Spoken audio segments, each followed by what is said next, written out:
Approuvée par le comité directeur de la FFR en juin 2021, la réforme de la pyramide des compétitions masculines entre en vigueur dès la saison 2022-2023. Une évolution devenue nécessaire pour compenser plusieurs contraintes et dysfonctionnements apparus au fil du temps et qui répond ainsi à plusieurs enjeux.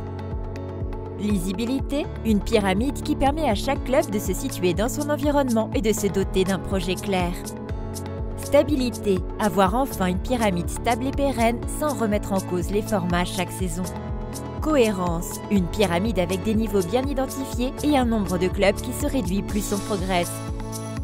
Exigence et attractivité, des compétitions attrayantes, disputées et au niveau d'exigence qui se renforcent progressivement. Accompagnement, permettre à nos clubs d'atteindre le niveau qu'ils se sont fixés en toute connaissance de cause et dans des conditions saines et pérennes.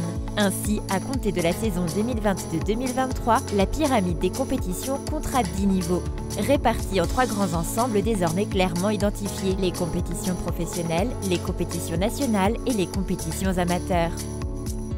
Compétition professionnelle. Top 14. Pro D2. Compétition nationale. Nationale. Nationale 2. Compétitions amateurs. La pyramide des compétitions amateurs se compose de 3 divisions fédérales et de 3 divisions régionales. Si les formats de la Fédérale 1 et de la Fédérale 2 sont pérennisés, la réforme intègre une nouvelle organisation de la Fédérale 3 à la Régionale 3, avec un système de répartition homogène pour toutes les ligues régionales qui prend en compte le nombre total de clubs engagés dans chaque ligue de la Fédérale 3 à la Régionale 3. Ainsi, la pyramide gagne en lisibilité et en cohérence. Fédérale 1, qui représente le plus haut niveau des compétitions amateurs. Fédérale 2, Fédérale 3,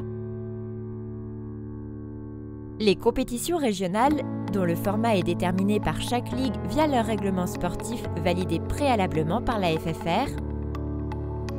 Régionale 1, 20% maximum du nombre total de clubs de la Ligue engagés de la Fédérale 3 à la Régionale 3. Régionale 2, 30% minimum du nombre total de clubs de la Ligue engagés de la Fédérale 3 à la Régionale 3. Régionale 3, 30% minimum du nombre total de clubs de la Ligue engagés de la Fédérale 3 à la Régionale 3. Chaque fin de saison, la FFR décernera avec cette réforme 19 titres nationaux, dont 15 de championnat de France et 4 de Challenge de France. Des titres qui correspondront à des divisions bien établies et qui permettront de concerner un maximum de clubs tout au long de la saison.